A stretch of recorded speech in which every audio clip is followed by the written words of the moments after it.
조합원 여러분, 지부장 박재경입니다. 하반기, 아니 내년도 장담할 수 없는 코로나 상황에 맞게 우리도 화상으로 조합원들을 만나 뵙게 되었습니다.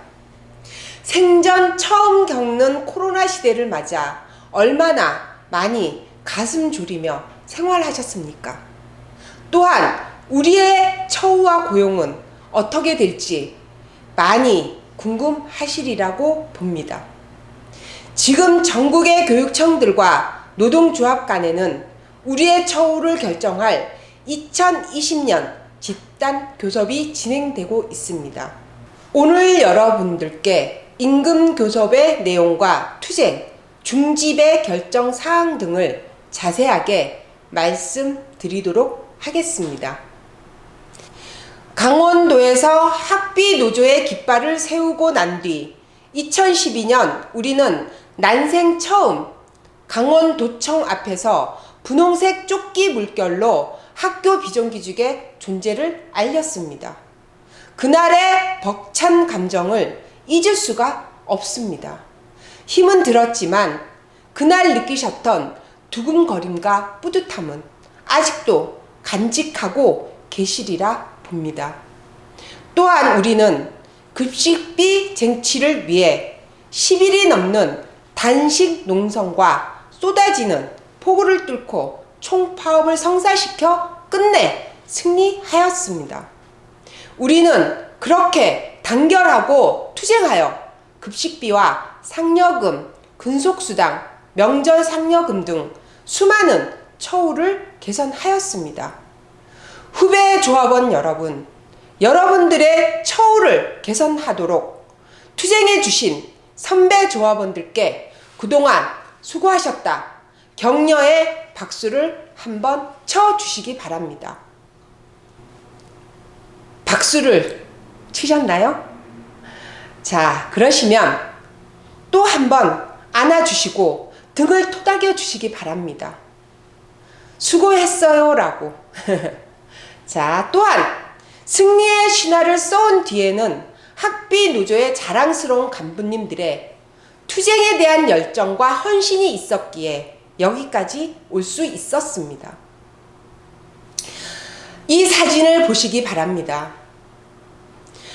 총파업에 나서면서 우리 조합원들에게 깨끗한 조끼를 입히겠다며 집에서 수백 벌의 조끼를 일일이 빨고 개어서 심지어 다림질까지 해서 가지고 나오신 간부님들, 주말을 반납하고 간부 수련회다, 회의다 다니시며 우리 조합원들께 하나라도 더 알려주시려고 열심히 공부하신 간부님들, 조합원들의 염원을 실현하기 위해 보이지 않는 곳에서 집회를 준비하고 온갖 굳은 일을 도맡아 오신 간부님들, 학비 노조가 민주노총의 비정규직 운동을 이끌고 대한민국 비정규직의 희망이 된 이면에는 뒤에서 묵묵하게 헌신해오신 간부님들의 노고와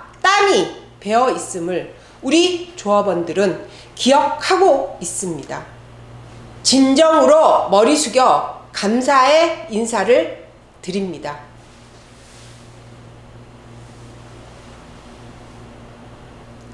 뜨거웠던 2019년 7월 3, 4, 5일 3일간의 총파업을 기억하십니까? 한 언론에서는 날계란을 아스팔트에 깨었더니 반숙으로 되더라는 영상을 상영하기도 하였습니다. 그렇게 뜨거웠던 여름날의 총파업 집회는 학교 비정규직의 존재감을 뛰어넘어 대한민국 비정규직의 희망임을 명백하게 보여주는 증거였습니다. 이날 우리는 공공부문의 총파업을 이끌었고 청와대를 움직였으며 나날이 보수화되어가는 교육청들을 옴짝달싹 못하게 만들었던 쾌거였습니다. 노동조합을 믿고 3일간의 파업을 성대하게 성사시킨 조합원들께 머리 숙여 감사의 말씀 드립니다. 우리는 그렇게 승리하며 정규직화의 길로 갈 줄 알았습니다. 하지만 연초부터 닥친 코로나19는 우리의 신분이 무엇인지를 분명하게 깨닫게 해 주었습니다. 학교에서의 유령 같은 존재, 법적 신분이 없어 출근을 할 수 없다는 교육청의 냉대에서 우리는 교육의 주체가 아니라 그저 잠시 머물다 가는 나그네 같은 존재라는 것을 분명히 알 수 있었습니다. 우리가 잠시 잊고 살았던 것이지요. 법에 나와 있지 않다는 이유로 방학 때 일을 하고 싶어도 일을 못하는 방중 비근무자 조합원들은 매년 3월 2일만 손꼽아 기다리고 있습니다. 하지만 코로나19로 인하여 휴업이라는 명분을 내걸고 출근을 하지 말라는 교육청의 지침은 우리 조합원들에게는 밥줄을 내놓으라는 이야기와 똑같습니다. 똑같이 출근을 하지 않는데 교사와 공무원들 같은 정규직들은 재택근무하게 하고 방중 비근무자, 특수운영 직군과 같은 비정규직은 출근을 하지 않는 무급 휴업이었습니다. 그래서 우리는 또 투쟁에 나섰습니다. 조합원들은 먹고 살아야겠으니 출근하겠다. 차별을 해도 유분수지. 어떻게 이런 걸로 차별을 하느냐 등의 원성이 쏟아졌고 우리는 출근 투쟁이라는 것을 하게 되었습니다. 세상 투쟁 중에 출근 투쟁이라는 것을 들어본 적이 있습니까? 교육청은 우리에게 듣도 보지 못한 투쟁도 하게 해주는 존재입니다. 자, 이제 2020년 집단 교섭을 얘기해 보겠습니다. 집단 교섭의 과제는 분명합니다. 명절 상여금 기본급의 120% 지급, 급식비 14만원 지급, 복지 포인트 정규직과 동일하게 지급하라는 것입니다. 이것에 대한 근거로는 작년 7월 3일간의 총파업 성과로 만들어낸 공무직위원회에서 기획재정부가 직접 발언한 내용이기 때문입니다. 올해 공무직위원회에서 기획재정부는 공공부문에 종사하는 비정규직이 복리후생만큼은 정규직과 차별이 있어서는 안 된다라고 하는데 공감하였기 때문입니다. 또한 우리가 정규직으로서 가기 위하여 꼭 쟁취해야 하는 과제이기도 합니다. 정규직의 차례상과 비정규직의 차례상이 차별이 있어야 합니까? 정규직이 먹는 밥과 비정규직이 먹는 밥의 가격이 차이가 나야 합니까? 정규직과 비정규직이 사 입는 옷이 달라야 합니까? 문재인 정부는 사람이 먹고 입는 데에 대해서는 차별을 하지 말아야 합니다. 올해 집단 교섭의 목표를 어떻게 달성할 것인가에 대해서 같이 고민해 보도록 하겠습니다. 먼저 조합원들께 한 가지 여쭙겠습니다. 코로나19가 창궐하고 난 뒤 대한민국에서 가장 먹고 살기 힘들어진 사람들이 누구입니까? 정부에서는 자영업자들이라고 얘기를 합니다. 맞습니다. 하지만 자영업자만 그럴까요? 혹시 재난 자본주의라고 들어보셨습니까? 재난 자본주의란 코로나와 같은 재난을 틈타 기득권층, 즉 재벌과 재벌에 공생하는 정치인들이 짜고 자기들은 손해보지 않으면서 비정규직과 같은 힘없는 노동자들을 해고시키고 급여를 삭감하며 자신들의 배를 불리는 것을 말합니다. 올해 1학기가 딱 그랬습니다. 법률에 보장된 교사와 공무원들은 재택근무와 온라인 수업 등으로 정상적인 급여를 타지만 우리 같은 비정규직들은 투쟁하고 부르짖어야 그나마 생계를 보장받을 수 있었습니다. 학비 노조는 멈추면 후퇴하고 움직이면 전진한다라는 구호를 걸었습니다. 조합원 여러분, 코로나19로 모이지 말라고 하는데 또 8월 이후 보수 진영의 집회가 연일 나오면서 감염 걱정을 하는데 꼭 지금 투쟁을 해야 하나 걱정이 많으시죠? 맞는 말씀입니다. 그 어떤 모든 것보다 나와 가족들의 건강이 우선입니다. 하지만 우리가 그렇게 움츠리고 조심하고 있을 동안 지난 6월부터 진행된 2020년 집단 교섭 절차 합의 과정에서 무슨 일이 벌어졌을까요? 교육청들이 이 약점을 파고들었습니다. 절차 합의란 2020년 집단 교섭 의제, 주기, 책임자 등을 먼저 합의하는 절차입니다. 내 월급을 주는 책임자가 교육감인데 그렇다면 적어도 교육감이 교섭에 나오거나 그렇지 않으면 책임을 질 수 있는 공무원이 교섭 자리에 나와야 하는 것이 아니겠습니까? 그래서 우리는 쭉정이 핫바지 공무원 말고 책임자가 나오라고 요구했습니다. 또한 교섭 의제에서 다른 것은 몰라도 코로나 때문에 임금을 주지 않는 사태를 더 이상 만들지 않기 위해서 재난 상황에서의 비정규직 임금을 논의하자고 했습니다.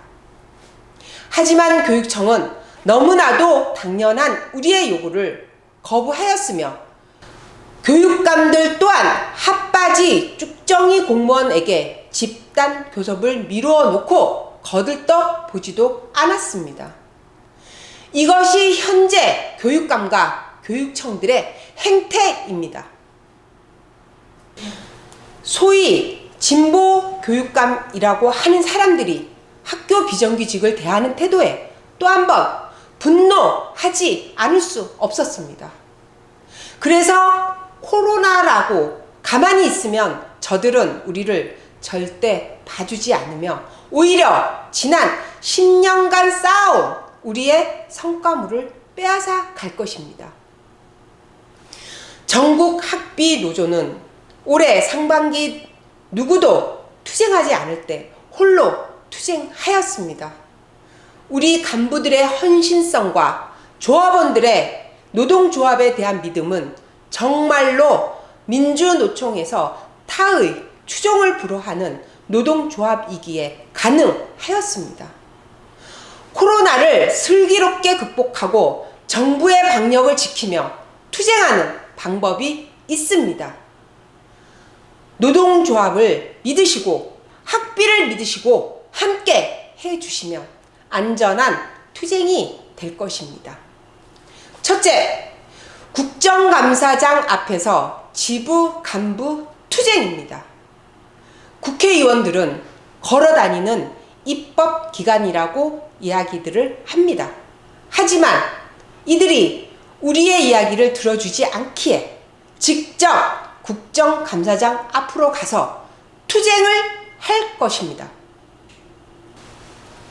강원 지부는 10월 19일 대구 경북대에서 대구 경북 지부의 학비 동지들과 함께 투쟁을 할 것입니다. 둘째, 각 시도에서 국정감사가 열리는 날 결의대회를 진행합니다. 학비노조 강원 지부는 오후 5시 30분 강원도 교육청 앞에서 결의대회를 합니다. 멀리 계시는 조합원들께서는 참석하시기 어렵겠지만 춘천, 홍천, 철원, 양구, 인제 등 인근 지회의 간부님 조합원들과 함께 투쟁하겠습니다. 하반기 투쟁의 중심인 10월 24일 학비 노동자 총걸기 투쟁입니다. 교육 및 정부 당국의 차량 시위로 우리의 의사와 분노를 표출하는 것입니다. 강원 지부는 수도권 조합원들과 함께 서울에서 진행하며 5개 권역으로 나누어서 진행한 뒤 한 곳에 모여 우리의 단결을 과시하고 참석하신 조합원들이 서로를 격려하게 될 것입니다. 더 구체적인 사항은 각 지회장님 및 간부님과 논의해 주시면 되겠습니다. 혹여 보수 진영의 집회로 걱정하시겠지만 학비노조는 경찰 및 정부 당국과 충실히 논의하며 방역을 지키는 합법적인 집회를 만들어 가고 있으니 걱정하시지 않으셔도 됩니다.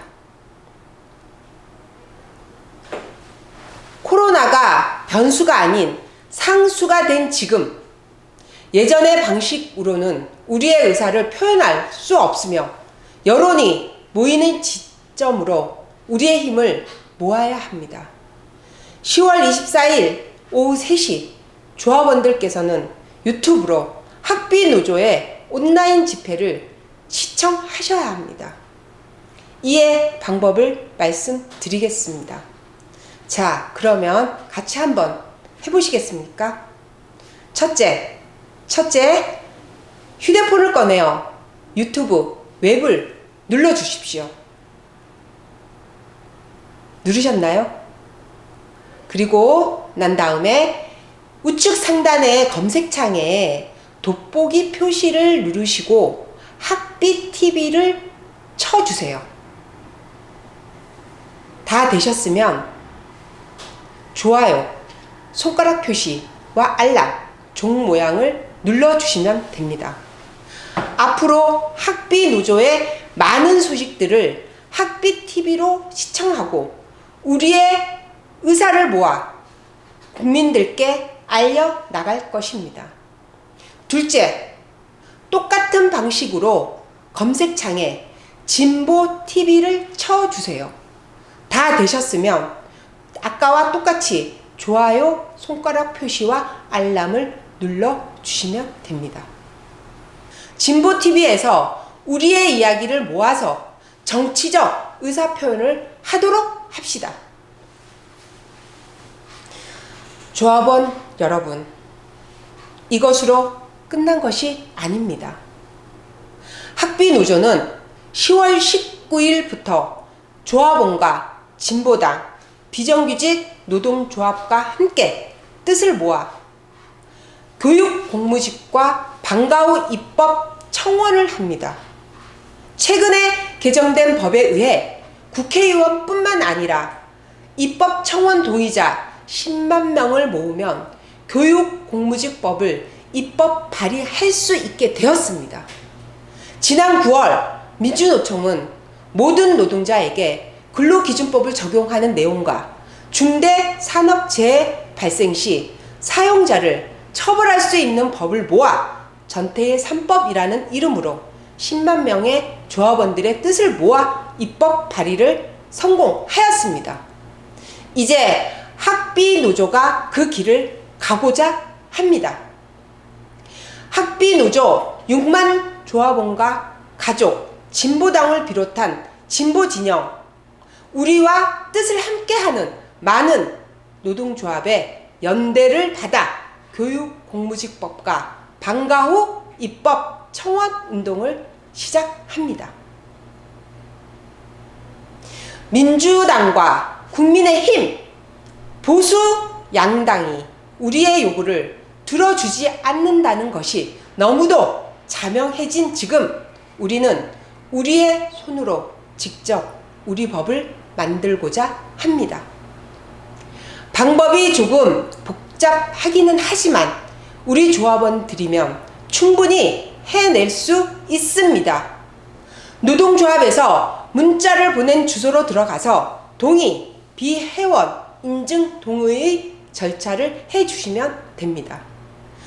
조합원들께서는 익숙하지 않으신 조합원들을 위해서 서로 도와주시면 감사하겠습니다. 자세한 방법은 또 말씀드리도록 하겠습니다. 조합원 여러분, 지난 3월부터 초등돌봄 전담사와 유치원 방과 후 교육사들은 코로나가 무서워 아무도 나서지 못할 때 홀로 학교에 나와 아이들을 지켰습니다. 왜 그렇게 했겠습니까? 맞벌이를 하는 학부모님들이 먹고 살아야 하기에 돌봄 교실을 운영하지 못하면 정부에게 엄청난 압박이 갈 것을 뻔히 알고 있었기에 돌봄 교실만은 긴급 돌봄이라는 이름으로 운영하였으며 조합원들은 마스크 한 장 지원받지 못하고 홀로 출근할 수밖에 없었습니다. 교육청은 교사와 협력하여 돌봄 교실을 운영하라는 공문을 수시로 내려보냈지만 그렇게 지켜졌습니까? 교사와 공무원은 재택근무라는 이름으로 집에서 근무하게 해놓고 돌봄 교실에 나오면 수당을 더 주겠다며 당근을 제시했지만 학교를 나온 교사는 거의 없었습니다. 오로지 우리 비정규직 선생님들만 아이들을 보며 독박 돌봄을 해야만 했습니다. 유령이지만 언제든지 자기들이 필요하면 갖다 쓰고 버리는 일회용품 취급받는 초등돌봄 선생님들과 유치원 방과 후 선생님들이었습니다. 그렇게 중요한 돌봄 교실 보고 이제는 지자체로 나가라고 합니다. 언제부터 학생들이 주인인 학교가 교육부와 교육청이 주인인 학교가 되었습니까? 시대가 변하면 정책도 변해야 하지만 교육부와 교육청은 1980년대를 살아가는 사람들인가 봅니다. 학부모 만족도 80%가 넘고 서로 보내고 싶어하는 돌봄 교실, 아이들의 안전을 가장 우선적으로 지킬 수 있는 곳이 학교 돌봄 교실입니다. 하지만 교육부와 교육청은 학교는 교육을 하는 공간이지 보육을 하는 공간이 아니다 라는 시대착오적인 논리를 펴며 지자체로 나가라고 합니다. 지자체로 나가면 어떻게 되겠습니까? 2019년 문재인 대통령은 지방직 공무원이었던 소방관들을 국가직 공무원으로 전환하는 법을 통과시켰습니다. 그 이유는 지방직 신분인 소방관의 처우와 고용이 천차만별이었으며 지자체의 예산에 따라 장갑 하나도 제대로 사주지 못하는 곳이 많았기 때문입니다. 만약 돌봄 교실이 지자체로 이관된다면 지방직 소방관처럼 지자체 예산에 따라 천차만별의 돌봄 교실이 될 것이 뻔한 이치입니다. 비정규직 신분인 초등돌봄 선생님들의 고용과 처우 또한 제각각이 될 것입니다.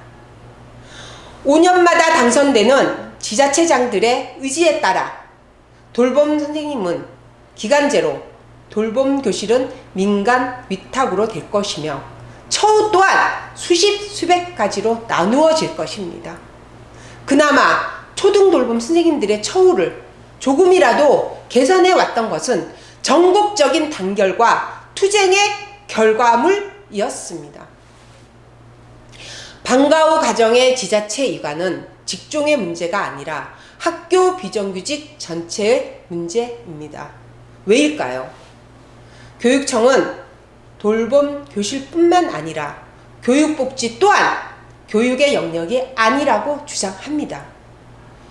교육복지 영역에 종사하는 교육복지사, 전문 상담사 선생님도 지자체 이관의 대상이라고 주장하고 있으며 돌봄 교실이 지자체로 이관되고 나면 다음으로는 교육복지 영역이 지자체 이관의 대상이 될 것입니다. 학비 노조는 초등 돌봄 교실을 지키고 돌봄 전담사의 고용과 처우를 지키기 위하여 11월 6일 총파업을 결정하였습니다. 학비 노조 돌봄 파업위원회는 전국 간부 삭발을 비롯하여 할 수 있는 모든 투쟁을 할 것을 결의하였습니다. 조합원들께 간곡히 호소드리는 것은 돌봄 전담사들의 총파업 투쟁은 그들만의 문제가 아니라 우리 전체의 문제입니다. 임금 투쟁에서 100원을 더 올리고 덜 올리고 할 수는 있지만 내 고용과 처우를 전문직이지도 않은 다른 사람들에게 맡긴다는 것은 도저히 용납을 할 수 없습니다. 격려하고 힘을 주십시오. 함께 해 주십시오. 그래서 우리의 단결된 힘, 연대의 힘을 보여줍시다. 돌봄 선생님들과 유치원 방과후 선생님들에게 그동안 고생했다고, 많이 힘들었겠다고, 같이 투쟁하겠다는 따뜻한 말 한마디가 큰 힘이 될 것입니다. 학비 노조는 조합원을 믿습니다. 사랑하는 조합원 여러분, 2020년 KBS에서 실시한 신년 여론조사에서 우리 국민의 66%가 소득이 불평등하다고 하였으며 그 중에서도 가장 불평등한 것이 소득 재분배와 비정규직 문제라고 답변하였습니다. 우리는 비정규직입니다. 그래서 올해 3월 또다시 유령의 신분이 되어야 했습니다. 우리의 정규직 꿈은 결코 우리만의 욕심이 아닙니다. 국민 대다수가 원하고 있는 현실의 문제입니다. 우리가 정규직이 되어야 대한민국 1천만 비정규직이 정규직이 될 수 있으며 우리 아이들도 정규직 직장에서 행복하게 일할 수 있습니다. 돌파합시다. 그리고 이깁시다. 오로지 믿고 기댈 것은 우리 스스로의 힘과 투쟁밖에 없습니다. 꿈도 많은 사람이 원하면 현실이 된다고 하였습니다. 그 누가 뭐라고 하든 노동조합을 믿고 우리의 길을 뚜벅뚜벅 걸어가는 조합원임을 믿습니다. 투쟁의 현장에서 뵙겠습니다. 투쟁! 감사합니다.